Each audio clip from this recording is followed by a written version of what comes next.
Seja bem-vindo à segunda parte do Blendbear. Olhamos, tal como lhe disse na despedida da primeira parte, para os Estados Unidos e para as minutas da última reunião da Fed, Diogo, e parece-me que o grande ponto, e desta vez já não se olhou tanto para a expressão paciência ou para quando é que vão subir as taxas de juros, mas sim para as divergências ou para as diferentes opiniões que há entre os vários presidentes das várias fações da Fed, e aqui poderá significar, e é a pergunta que te coloco, que se calhar junho não é já a data esperada ou expectável para esta subida das taxas de juros. Sim, basicamente o relato da Fed permitiu que tanto os Okies como os Dovish ficassem contentes, ou seja, ficou claro que não há consenso, que a Fed está cada vez mais dependente de dados económicos para tomar as suas decisões, dados não só em termos de crescimento, em termos de emprego, mas também em termos de o desempenho global da economia americana, que depende, em parte, da evolução do câmbio. E, portanto, o efeito dominó da política um bocadinho mais agressiva do BCE em termos de intervenção faz com que, hoje em dia, junho já está com um ponto de interrogação, aliás, já está quase dado por morto. As probabilidades, se olharmos para os dados implícitos, são praticamente nulas, ou consideradas nulas pelo mercado, de ver uma subida das taxas em junho. No entanto, o segundo ou último trimestre, esse sim, já corresponde a uma probabilidade de quase 100%, ou seja, não é porque deixou-se de pensar que fosse em junho que se está a pensar que deixa de haver uma subida de juros por parte da Fed até ao final do ano. Ela vai acontecer, só é um bocadinho afastada em termos de Querem timing. dar tempo também, nomeadamente, para a recuperação de alguns dados? Eu penso que querem Lembra dar... a economia, ainda ontem o presidente da Fed de Nova Iorque dizia que o crescimento tem sido ainda muito tímido, a questão da inflação que continua muito abaixo dos Eu penso dos que querem dar objetivos. tempo, sobretudo, para perceber se estamos num atrasar do crescimento ou se estamos numa inversão do crescimento, que são duas coisas diferentes. E no caso de uma inversão de crescimento, então sim, é possível que a decisão não seja apenas adiada para o último trimestre, mas eventualmente deixada para outra data completamente diferente. Porque não nos podemos esquecer que a economia americana, embora não dependa a 100%, obviamente, das suas exportações, tem um crescimento, em parte, ligado, de facto, ao desempenho no exterior das suas empresas e muito forte...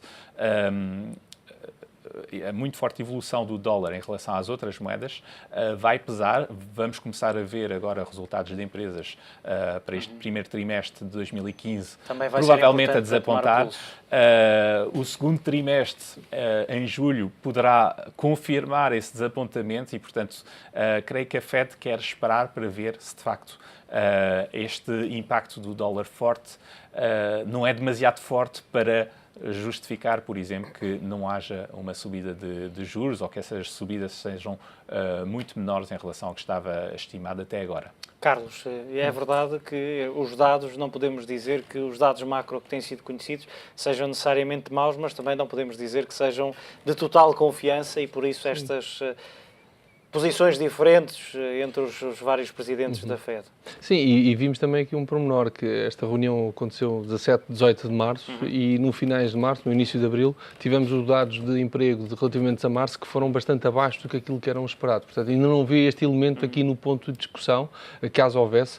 Creio que ficava muito mais equilibrado junto da Fed, que era necessário atrasar o início de subida das taxas de juros e não haver algum ganho de protagonismo quanto àqueles que defendem um início de subida já em junho. Mas é um pouco isso, que neste momento que a Fed está muito dependente daquilo que vão ser os indicadores económicos. Aquilo que temos visto no início do primeiro trimestre é que a maior parte dos indicadores, em termos daquilo que é o consenso de mercado, tem vindo a ser abaixo do que aquilo que é o consenso de mercado. Portanto, há aqui um incorporar de expectativas... Do emprego, a criação de emprego, de novos postos de trabalho, 120 mil, 120, abaixo dos 226, se a memória não me falha. Estamos a falar de sensivelmente metade. Embora esta semana os dados foram relativamente positivos, mas há aqui uma grande volatilidade nesses dados semanais. Mas dizia que, do ponto de vista daquilo que são os indicadores económicos que saíram no primeiro trimestre de 2015 da economia norte-americana, eles ficaram ligeiramente abaixo do que aquilo que era o consenso de mercado. Isto porquê? Porque também os investidores automaticamente criam expectativas mais mais altas e os dados, quando vêm mais abaixo do mercado, há este mesmo efeito, por contraponto, claro, daquilo que estamos a assistir na zona euro.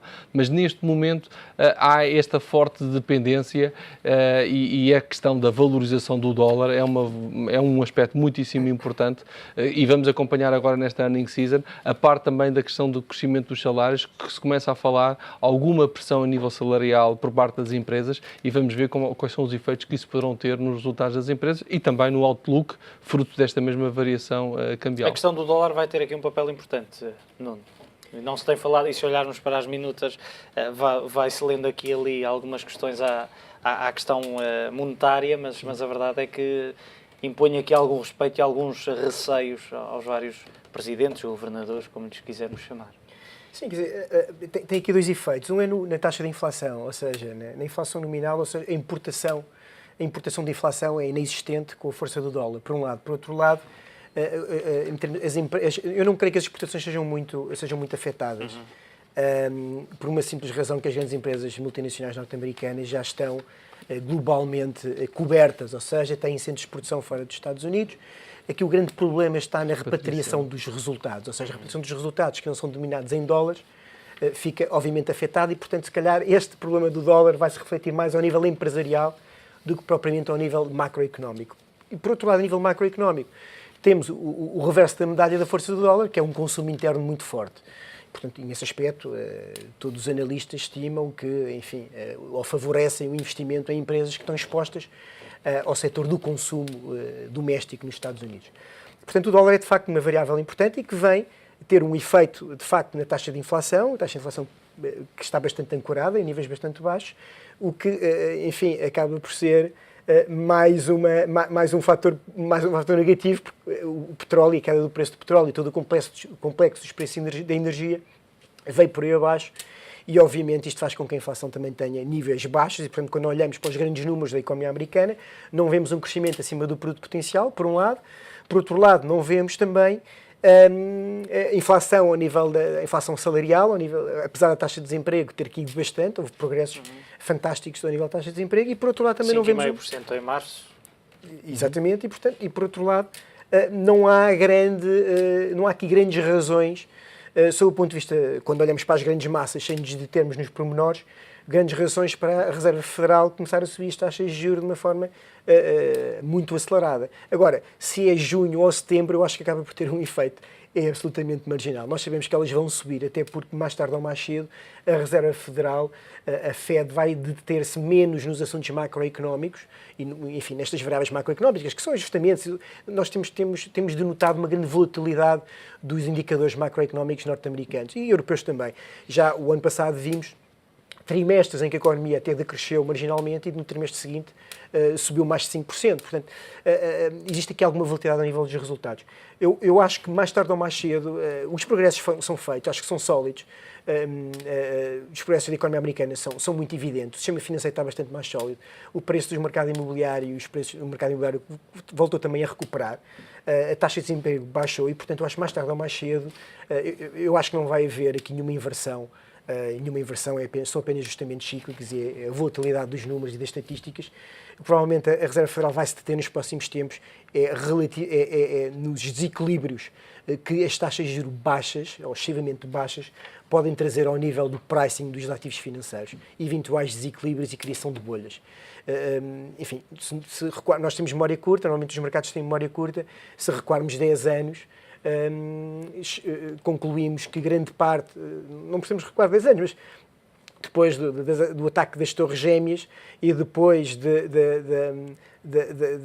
rebentamento da bolha das empresas tecnológicas, tivemos um período muito longo de taxas de juros muito baixas, que depois acaba por ser o principal, enfim, o engenho que detonou a crise que depois vivemos em 2007 e 2008, ou seja, uma excessiva proliferação de produtos tóxicos, de liquidez, ativos imobiliários e alguns ativos, algumas bolhas e algumas classes de ativos demasiado valorizadas. Portanto, isto são efeitos colaterais da permanência das taxas de juros em valores muito baixos durante um período exagerado de tempo. E, portanto, eu acho que mais tarde ou mais cedo a Reserva Federal não vai ter outra alternativa se não começar a subir as taxas de juros, mesmo que os números macroeconómicos não denotem ou não demonstrem um crescimento e um vigor a que estamos habituados, ou que normalmente estivemos habituados nos últimos 10 anos. Diogo, depois daquilo que disseste há pouco, também acreditas que poderá não estar a passar por uma inversão do crescimento, mas sim um crescimento ainda tímido? Não, o cenário mais provável é esse, ou seja, haver um abrandar do crescimento por causa de todos os efeitos que acabámos de citar, incluindo o efeito dólar. É esse efeito que eu espero não vir a ser, não ser demasiado forte e basicamente não haver uma inversão do crescimento por parte dos Estados Unidos. Ainda estamos numa fase de recuperação das economias. A economia americana está a beneficiar também de uma certa reimportação de crescimento, reimportação de capacidade industrial, o que é um efeito, obviamente, muito positivo em termos de PIB, ou seja, produção que era feita, nomeadamente em países asiáticos, a ser repatriada para os Estados Unidos. Portanto, acho que há um conjunto de fatores que fazem com que ainda estamos há alguns anos atrás da próxima inversão da curva de crescimento nos Estados Unidos. Mas não podemos, de facto, completamente deixar de parte a hipótese de haver, por um efeito de dólar demasiadamente forte, um arrefecimento mais forte do crescimento americano. Carlos, também essa é a tua expectativa? Acrescentaria só duas notas, para lá daquilo que foi referido.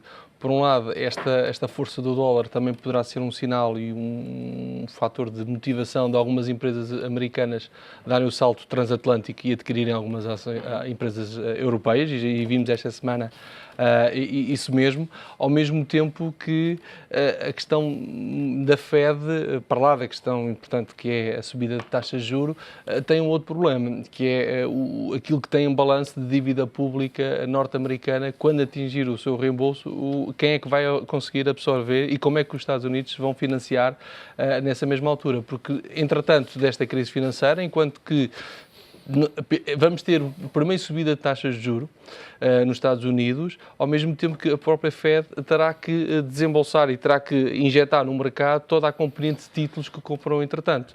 E os Estados Unidos, neste momento, para se refinanciarem, já não têm o suporte como tiveram noutros períodos de subida de taxas de juros, os seus bancos já compraram de forma ativa a dívida pública. Portanto, é mais um dos desafios terminar desta resolução de problemas após a crise financeira, que neste momento o mundo financeiro se debate, e mais para mais quando começam a surgir algumas indicações de que os próprios bancos têm que comportar nas suas carteiras a avaliação da dívida pública com outros critérios com maior nível de risco. Portanto, é mais um dos desafios e algumas questões que vão ficar em aberto. E que vamos continuar a acompanhar. Muito obrigado, como sempre, pela vossa análise. Já sabe, os altos e baixos dos mercados estão de regresso na próxima semana com o Bull & Bear.